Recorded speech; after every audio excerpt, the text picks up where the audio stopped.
Okay, hi everyone. أهلا وسهلا فيكم، نورتونا. Such an honor صراحة to moderate such a talk and to have you guys. ناس we have their artworks here وناس درسنا عن أعمالهم. صراحة I'm so glad, I'm so thrilled to moderate this talk. أول شيء صدق I'm so glad لأنه يعني it's my first time to moderate with such great names. يعني صراحة I'm so happy to have you guys. طيب, this year's festival is not only a future-facing experience with the new technologies and artists advanced, but also reflects on and explores histories and myths of the past.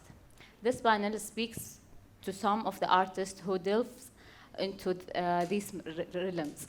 So, as you can see, guys, our topics is the sci-fi and fantasy, and each of you guys have their own way to, let's say, explore and express more into this and their artworks. So I would like to, if you can guys, يعني كل واحد فيكم إذا حاب to introduce himself ويحكي عن his artworks أكثر. If we can start with you, Mr. عبد الناصر, أكيد. Thank you so much. أكيد. So my name is عبد الناصر غارم. بتكلم بالعربي. خذ راحتك أكيد اللي ودك. يمكن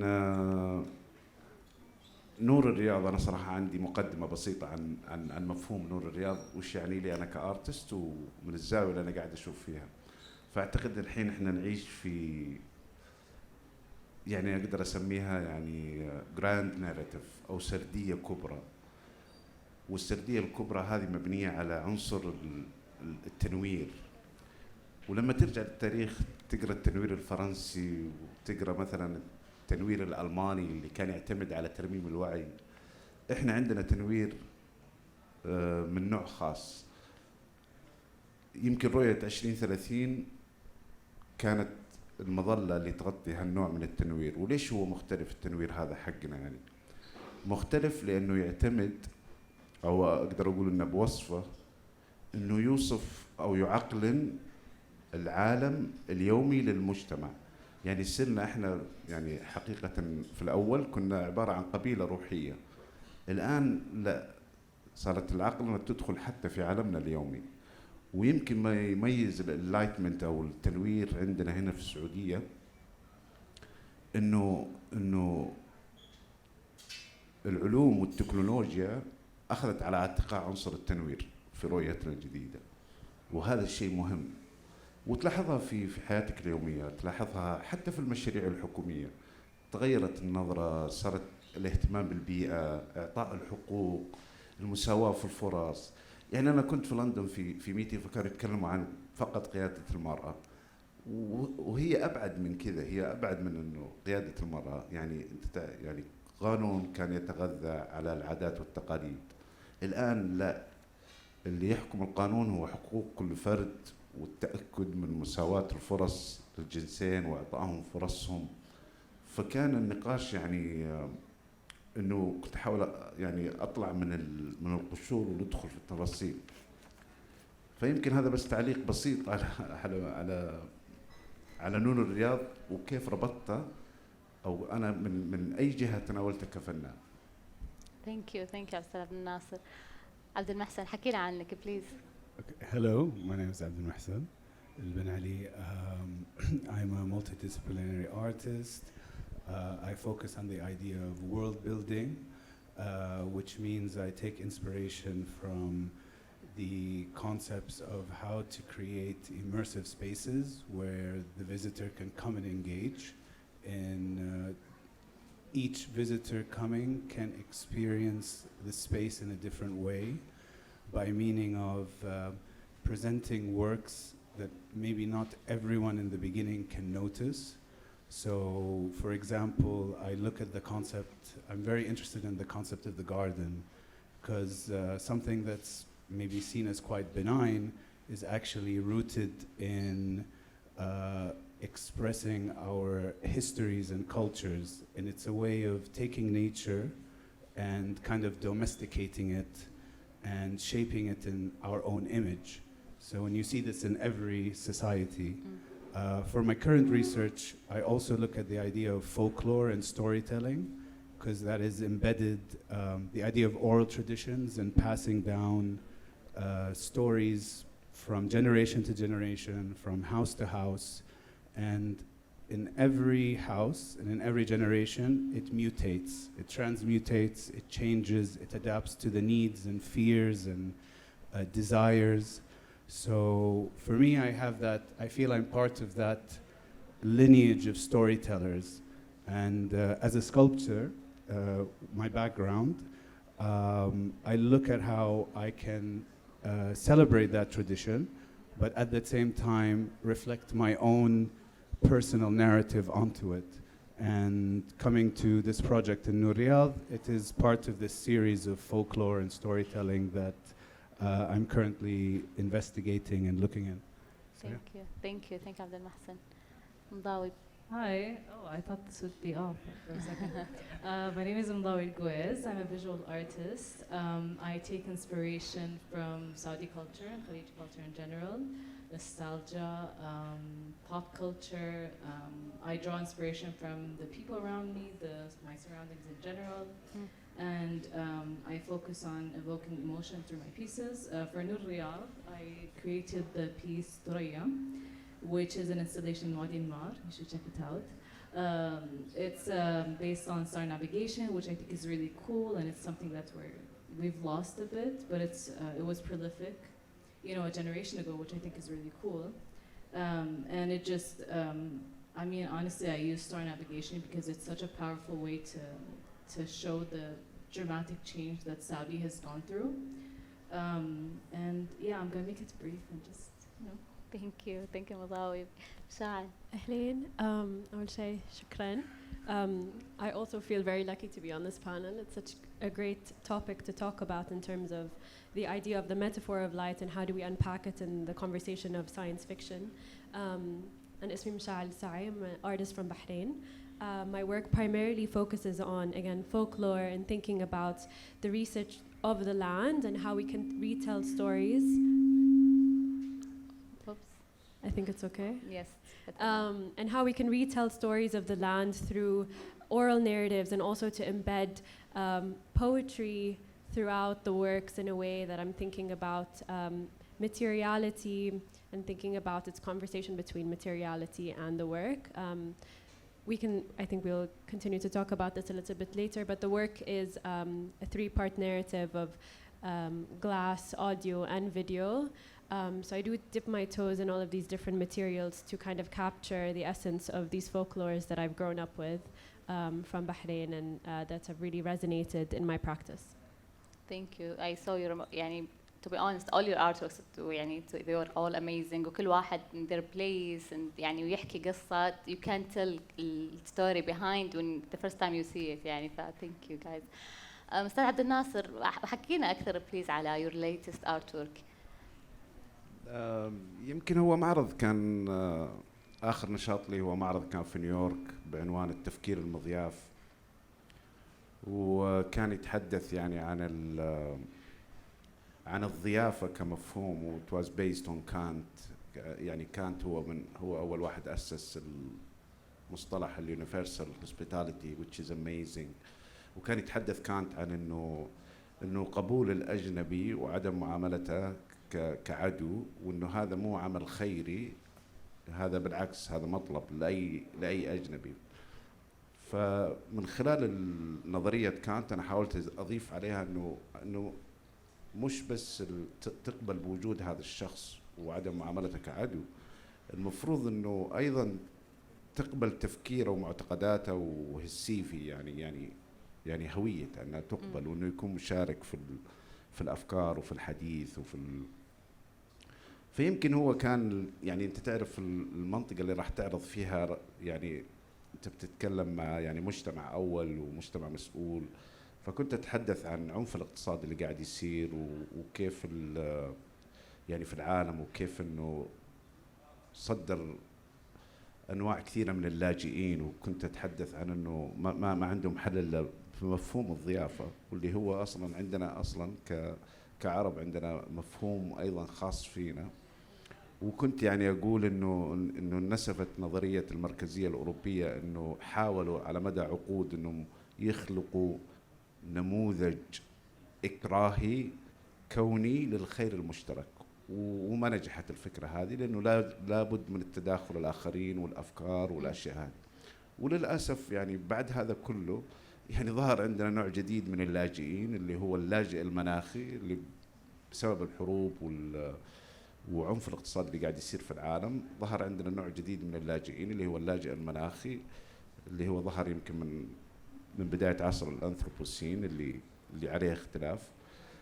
فكنت قاعد أحاول أربط يعني باللي قاعد يصير حوالينا في المملكة من الاهتمام بالبيئة. يعني حتى في المملكة لما قالوا الاهتمام بالبيئة ما كانت اسمها يعني المملكة الخضراء أو لا، كان الشرق الأوسط كان اهتمامها، لأنه هذا عمل مش شخصي، مش بس في حدود حكومات أو حدود دول قطرية، لا هذا عمل كوني، كل شخص له مسؤوليته الخاصة.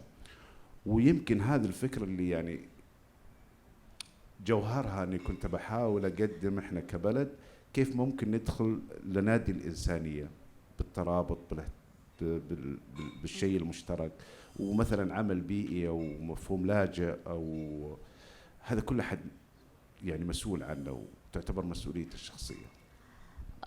طيب how do you think أنت كيف تتخيل إنه we can break this؟ كيف إنه القدام، كيف تتخيل مستقبل هذا الشيء بيكون؟ هو يعني ما في غير أنت كعبد الناصر، يعني أنت إيش قاعد تشوف القدام؟ أنا قاعد أشوف زي ما قلت لك إنه أنا مسؤوليتي كفنان إني يعني الإكسكيوشن هذا وإنتاج العمل أو الوسيط هذا شيء ثاني، لكن الأهم بالنسبة لي واللي أنا متأكد إنه الفن بالنسبة لي هو خلق مفهوم جديد من ثقافتك وكيف تنسجه مع يعني based like زي ما قلت إنه كان بنيت الفكرة على كانت وكل أحد، وبعدين حاولت أوسعها مثلا وأدخل مفاهيمي. فهي تبدأ مثلا بحكاية تبني الأفكار وتبني الآخرين، وبعدين نوع الطرح من القضايا هو اللي يخلي الناس الآخرين يشتركون معك. فلما تطلع عمل بيئي يعني ما في دولة في العالم حتقول إحنا حنخفض مثلا الاحتباس الحراري، هي مسؤولية كونية. صح. فيعني كان المفهوم إنه بس إحنا كيف ندخل نادي الإنسانية ونساهم في تأثيثها مثلا انك تسوي هايلايت على more awareness highlighting it اكثر. اكيد ثانك يو. عبد المحسن نرجع لك شوي بالارت تبعك، انه tell us more شوي. Can you say more about the historical significance of dreams in ancient Arabian culture, please? Yes, of course. We can't begin. I think we have to go from the very beginning, which is the Epic of Gilgamesh, which was a tablet that has the first recorded story, and it goes back to Mesopotamia and Iraq more than 4,000 years ago. And even in the first story, we see dreams playing a pivotal role in the protagonist, Gilgamesh. He has these dreams that inform him of the arrival of a companion, Enkidu, who sets to change his life. And then even later, Enkidu himself starts having dreams about the underworld, meaning his own upcoming death. So from the very beginning of the Middle East, dreams were always seen as prophetic and important. Even the ancient Egyptians, they believed that dreams were the meeting point between them and their gods. And if you had recurring dreams, they would be seen as something that's going to happen. So if you had a dream about being in a well, that means, and it was recurring, that means that at some point in the near future you were going to be in some form of imprisonment. But if you had a dream about a cat, that means good fortune. And the bigger the cat in the dream, the bigger the fortune. So coming to Arabia, we also had, in pre-Islamic times, they worshipped a goddess called That Badr.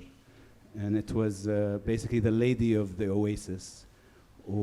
If the tribe needed to reach an important decision, you need to go to war or to travel, they needed to send a priestess who was called, her occupation was called Al-Halima or Al-Halima, which is the subject of my story. And basically she would go into the oasis and she would sleep. And then whatever dream she has would be the prophetic dream that she would come back to the tribe with and inform them. And then they would make an important life decision for them and their community. So for me, I really enjoy in my work is looking at, because of the way I look at folklore is that it's archaeological, but it's not tangible. So I look at archaeological and historical elements, and then I use them as a vessel to take scenarios from these different local stories, and then I kind of weave my own story into it. So for me, when she's dreaming, all the scenarios in those in the film are taken from different moments, from different stories that attracted me and I felt needed to be retold. But even, you know, in Islamic culture, we still value dreams. Definitely, you know, we have dream interpreters, we have different kinds of dreams, we have divine dreams, you know, bushra, or we have shaitani, which is like when you have a jinn or someone, you know, or a devil-like entity invading your dream. So it's always been a lineage from today until the very first historical recordings of stories in this region. Dreams were always important and pivotal to expressing our identity, to understanding the waking life. But yeah, I guess that's... I think you covered also my second question was how do you think this will impact, especially on as a pathway for personal revolutions? So yeah, so I think what you said, you know, it's already related personally to each one of the Islamic, like let's say, people, and you can tell it like from the history and from the story. So yeah, thank you so much. So Madawi, can you say more about the role of nostalgia in your work? Yeah, I mean, nostalgia is such an interesting feeling to kind of try to evoke in people. In general, when you create art, you want people to feel a certain feeling or an emotion. And it depends, like the emotions are just like, it's a whole range, and you have to just kind of choose a slice of what you want people to feel, whether it's sadness, joy, excitement, happiness, so on and so forth. And nostalgia, I think, is a culmination of a few of those. Even though it's comforting for me to go to nostalgia and use nostalgia, it's also something that's really hard to make people feel, because nostalgia is tied to personal experience. And it's also, in terms of senses, it's evoked by this sense of smell and, you know, taste and the sounds and so on. It's like a full sensory experience. I just think that's like such a cool thing to try to you know, make people experience. For example, nostalgia is also something that I feel like makes me relate to the viewer or some of my peers more, because sometimes I'm nostalgic for a certain period of time, but somehow is the same experience for someone else. If I'm talking about like early 2000s and I'm watching a certain cheesy show, like, you know, بمثابة, and I'm just like eating fish fash at 3 a.m. Ramadan, and I'm like talking to someone 10 years later, and they're like, oh my God, like that was my teenagehood or childhood. And like there's literally like, you lived in a different neighborhood, there was no common press between us, but you're nostalgic for the same experiences that I experienced. And I think that's such a cool thing. I'm not saying that people or experiences are not unique. They are. Everyone has their unique experience, but there are so many common things, especially in our lives at a time that I think is like not as utilized. I think it's not utilized enough, which is like right before 2013-15. Like now we report everything, but there was a time where there were like societal and I would say communication constraints. We didn't have the internet as we do now, so. Also nostalgia in a sense, like tying back to Noor Riyadh, to me there are 3 types of nostalgia. There is like actual nostalgia, something that I, you know, insert reference to the Matamar. There's also the second type of nostalgia, which I would think is like I would say a bit of inaccurate nostalgia, which is nostalgia for a time that I'm not supposed to remember. So, for example, let's say I went to a theme park when I was 6 months old or a year, and I don't remember it, obviously, but I see photos, and I kind of impose my own memories, and I'm like, oh my God, I missed that time. How? How did you miss that time? That doesn't make sense. But in a way, I kind of just already attach my feelings to that photo. And the third type of nostalgia, which is the one that I use for Noor Riyadh, is, I want to say false nostalgia, like fully false. I made it up, but I mean, not really. I don't think it's false, to be fair. But that kind of nostalgia is the nostalgia that my ancestors or my grandparents lived through. So I've told the story, which is that my installation is inspired by my grandfather, because he would travel from Jajja to Riyadh, and at some point he traveled with his brother and they got lost and they found their way through star navigation. And to me, that's like mind-blowing, because Google Maps, I mean, I'm still lost with Google Maps, okay? Which is so embarrassing to say, but it's the truth. So to me, like when he tells me that story, I kind of convinced myself, whether I like it or not, that I was there. Like I totally feel you. I don't. But still, like to me, it's like, oh my God, I feel like I was a part of it. Same thing when I look at photos of my father and my uncles and my grandmother, and I'm like, oh, I missed that time. I'm nostalgic for it, but that doesn't make sense. I wasn't alive. It was like 60 years ago. But that is kind of a form of nostalgia. And I just think it's such a powerful tool to utilize when you're doing art, especially when you want to, I don't want to say report, but depict a time that maybe to you is interesting. So, you know, that's kind of I think, what do you want to say? No, كمان it's a feeling. It is a We feeling, are yeah. nostalgic to the feeling more than the time, let's say, because Of we felt the course. feeling from our parents or our families. بالنهاية, we want to feel the same that they feel when they speak. I think I got your point. Your artwork is amazing, definitely. And please, everyone, you have to go to see it in Wadi Namar. In Wadi Namar, it's one of the best, really. مشاعل, can you elaborate more on the historic methods and stories that inform in your work? Yeah, and I think that I have a few comments on what some of the speakers have said. Sure. I think that, I mean, on Mudawi's comment about forging a sense of nostalgia, I sense that as well in my work, because Adari, which is the site that I am researching, is a spring in Bahrain that dried up in 2001. And I never experienced it in its vitality, and yet I choose to forge a relationship with the land, with the site, through the memory of the stories that have been told to me about it. And so this idea of being a time traveler and artist is something I think that unites everyone on this panel, in that we're really trying to either push ourselves forward or push ourselves backwards in a time where a lot is changing.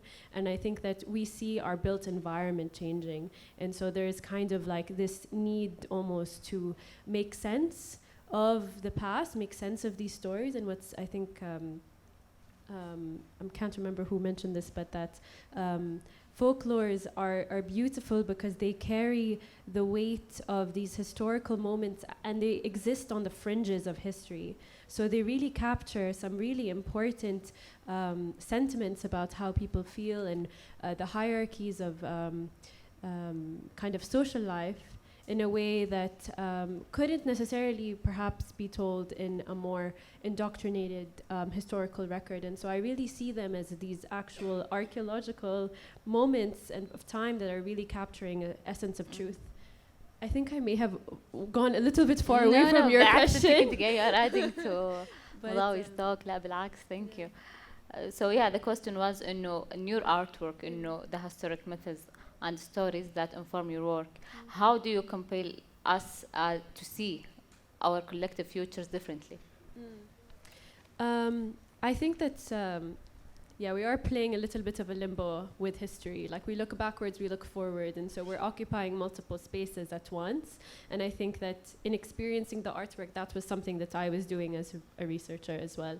And I was collecting these stories and trying to imagine myself as the story, and I mean, the folklore of Adari is very fragmented. There are very different versions that people carry into the present, and it all collects in a similar narrative of a woman whose tears turn into a natural spring. And so I was really thinking about how this idea of the female tears, female pain, but also the idea of a mystical entity that will be able to provide eternal life, and how we could think about that in our relationship with land today, and how we can think about our kind of our attitudes towards treating land and resource extraction, and all of these very many ways of and attitudes that unite our concerns about the future also.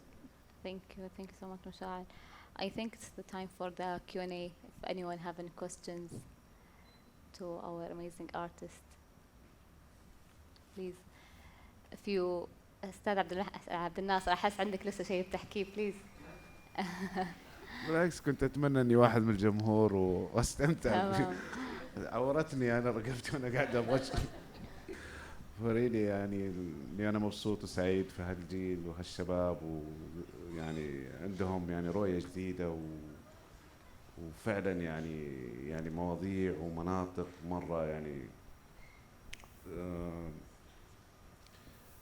مو سهل حد يتناولها صراحة. يعني تحتاج لذهنية منفتحة، وتحتاج لأشخاص عندهم عمق. يعني دائما يقولوا بالعربي إنه دائما اللي يبغى أفكار حديثة يعني يغطس في بركة نفسه ويصبر أغوارها. وأعتقد إنه هذا الشباب اللي عجبني فيهم إنه فعلا قاعدين يحاولوا يغطسوا في بركة أنفسهم، يحاولوا يستكشفوا كل التاريخ موجود داخلهم. فيمكن هذا تعليقي البسيط.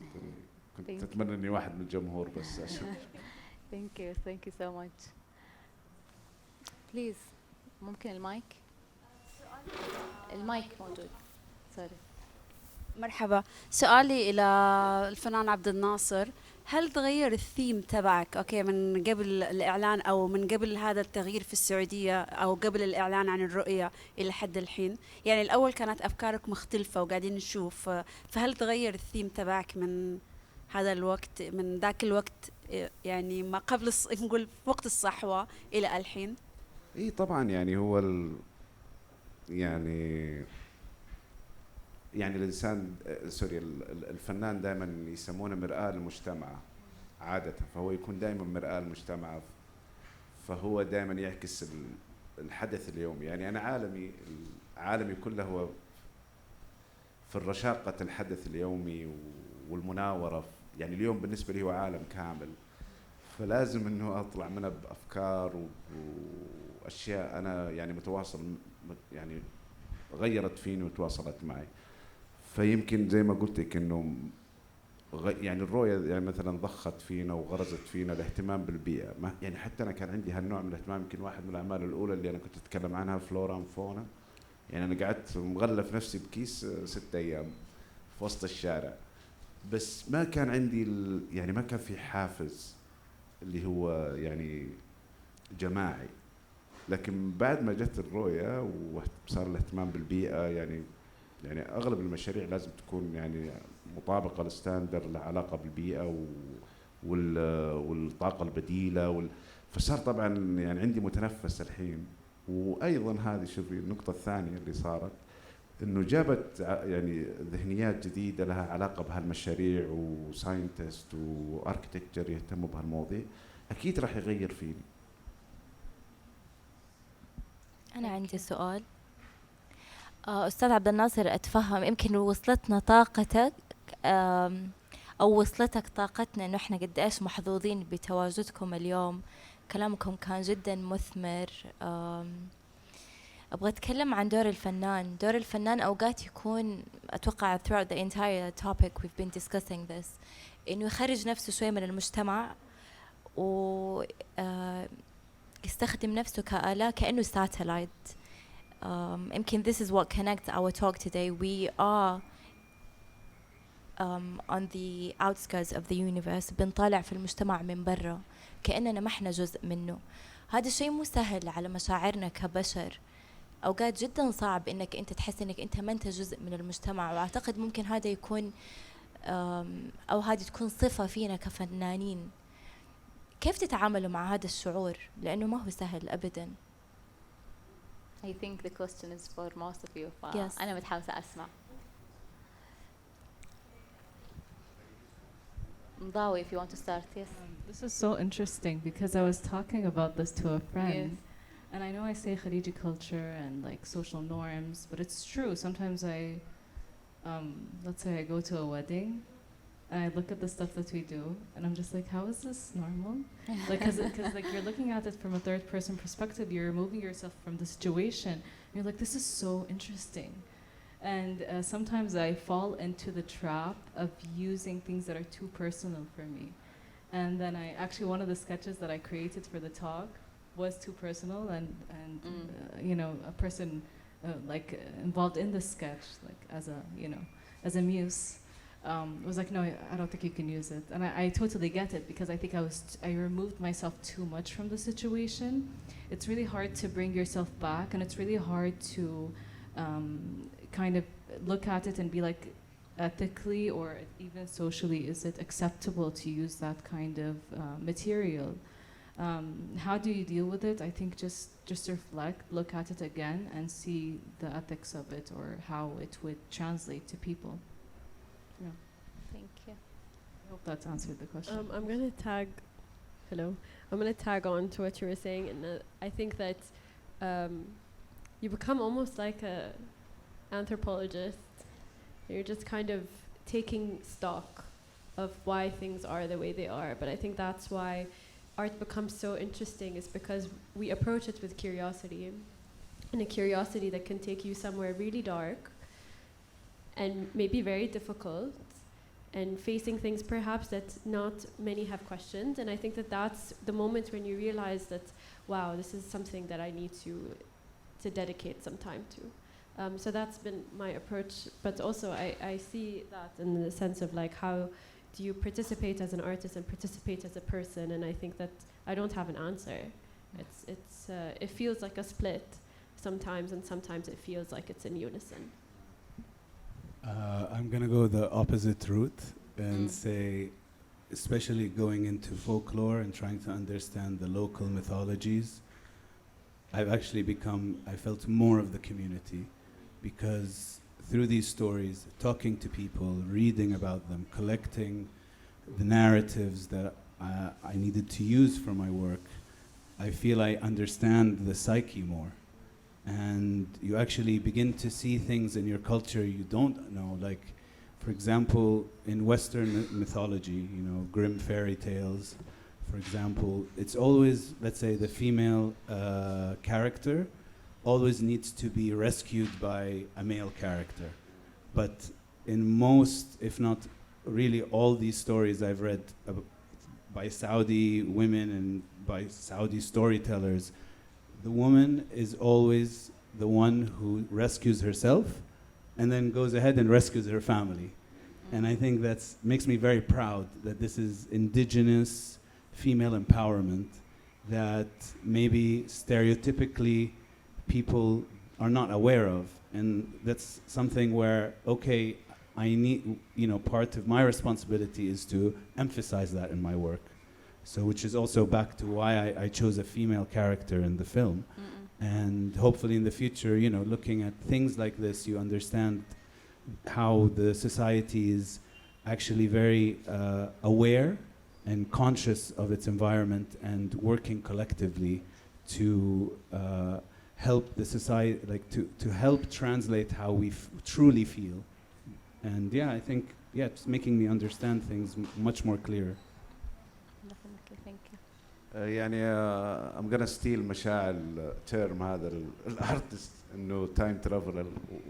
ولو تلاحظون انتم يعني my own conclusion from الاعمال اللي سمعتها من الفنانين انه they are really time travel. يعني المحسي كان يتكلم عن قلقامش وانكيدو وانانا. did you mention انانا؟ no, just قلقامش and انكيدو. yeah. so يعني اخذني معاه رحله في التاريخ، وترجع للنستولوجي.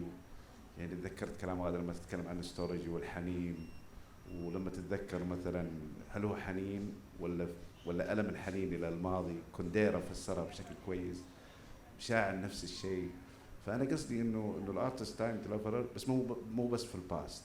يعني مايكل جافرنر يقول انا نو سي، ما ادري والله من اللي قال المثال، بس انه يقول انه الارتست هم ديدكتيف حق الفيوتشر، يعني ذاتس ذير جوب. انه يعني ما ادري ايش بالعربي ديدكتيف، اللي يبحثون ولا something like this. يعني هم عندهم النبوءه انه ممكن يستلهموا شيء في المستقبل. فحتى انا مثلا على المستوى الشخصي لما اجي بالتيرم مثلا hospitality، مو من حقي اني انا ما يعني اقرا التايم لاين حق الهوسبيتاليتي، من وين ظهر وكم في نظريه ظهرت وهاو كان ديفلوبت، يعني كيف مساهمتي. اتمنى ان جاوبنا على سؤالك. لا جاوبت، وشكرا صراحة على الانسايتس. they're very personal. مو سهل انه الواحد يعبر عن صعوبة، يعني انتوا بتقدموا اعمال جدا مهمة وبتساعدنا نحن كمتلقين، بس انتوا بتمروا في رحلة ممكن تكون صعبة ومؤلمة. فحابين if anything نشكركم على الجهود اللي بتعملوها عشان تقدموا هذه الهدية اللي ممكن تكون ما جات بسهولة. Thank you. Any other questions? Please. You have the question? I have the question, but I think maybe they can more elaborate more. Let's see. Let's hear. يعطونك المايك. I just had a question about what each one of the panelists' understanding of science fiction was. And I just wrote the question: is science fiction and fantasy more about imagining the future, or can it be equally about connecting with the past and coexisting in parallel universes? And when we talk about science fiction, it always feels like we're talking about something that's futuristic.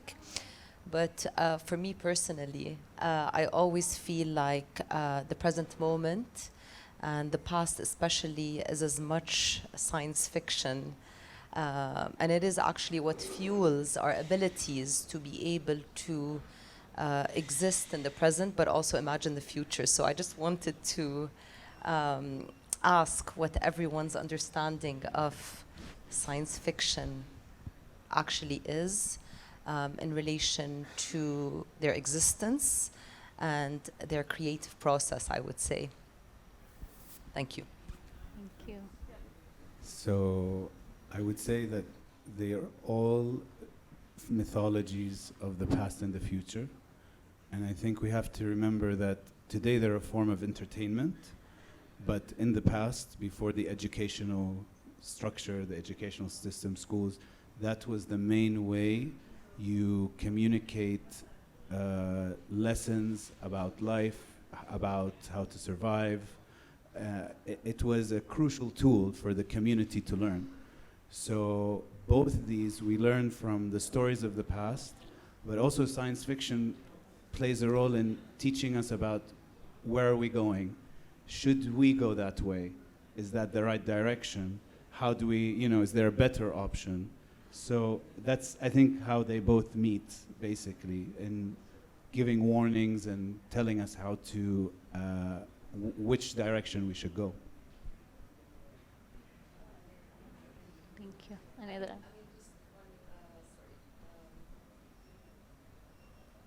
Just because, for example, like when we talk about tradition, it feels like when we even say the word tradition, that it always alludes to the past. But when you think about it, tradition is alive as it is happening. And so science fiction, in a way also, it feels to me that it is something that is just also alive. It's something that's as much as part of the present as it is about the future. And I'm just interested in those notions and in the ways you talked about, for example, nostalgia, and the way you gave references to different stories about folkloric stories and their impact. I definitely think this is a great question, and we started talking about it in the lounge area before we got here, about the difference between science fiction and mythology. Is there a difference? How do we delineate those two camps? And I think that science fiction becomes a moment that right now feels like the present, which is also an interesting consideration is how can we think of something that is so far-flung but it's actually happening at the present in real time, and then it leads to the question of like, how then can we explore a single variable to its extreme? I think that's what's beautiful about science fiction writing, is that you're able to like let your imagination run loose with a specific variable, whether it's we live on the moon, or ... insert a different variable. And I think that, you know, the actual definition of science fiction does not allude to a time specific like etymology whatsoever. And it's interesting because there seems to be a hierarchy between science fiction and mythology, at least in typical, I mean, in more indoctrinated Western thought, is that science fiction seems to have been provided as a sort of warning to the future generations, whereas mythology is discounted as you know, hearsay. And that's something that I feel like we are challenging in reconciling and like delineating those two camps. Yeah. I have something to add, and it touches on what you've said, because I've had like ideas, as everyone was like throwing around ideas. But I think, and I could be corrected, I think science fiction is usually based on mythology. Like there are so many stories. Like I don't know about Star Wars. I would use Star Wars because like sci-fi. But yeah, I think a lot of it is actually based on mythology, yeah, and oral history, as you've said. And in general, like talking about nostalgia or like memories, I have a belief, I cannot guarantee that it's true, but you know how they say like with epigenetics, like they say like generational trauma or something that's passed down to people. I think there's like another side of that, or the other part of that spectrum, which is I think passing down memories and passing down feelings. And I know that you talk about folklore a lot. Do you not think that maybe genetically you're more inclined to do so because someone like at a certain time, like within your lineage, was very into folklore and into, obviously we're Arab, and oral history is really important. So I think it makes sense that you gravitate towards that. And for science fiction, maybe them knowing that, or it's being a part of their DNA, comes into play when they're writing these stories. So I just think it's usually like an inspiration for sci-fi. I don't think it's two different topics. It is to a certain extent, but yeah, we have to be fair, like, you know, OGs. Okay, thank you everyone. Any other questions? Oh, that's good. Thank you everyone for coming. Thank you our speakers. I would like to thank you again, guys. I would like to remind you that we have the workshops ongoing during this weekend and the upcoming weekend, and that we look forward to welcome you also tomorrow. We will have the part 2 of the young ecosystem here at JAX also. And thank you so much. يعطيكم العافية.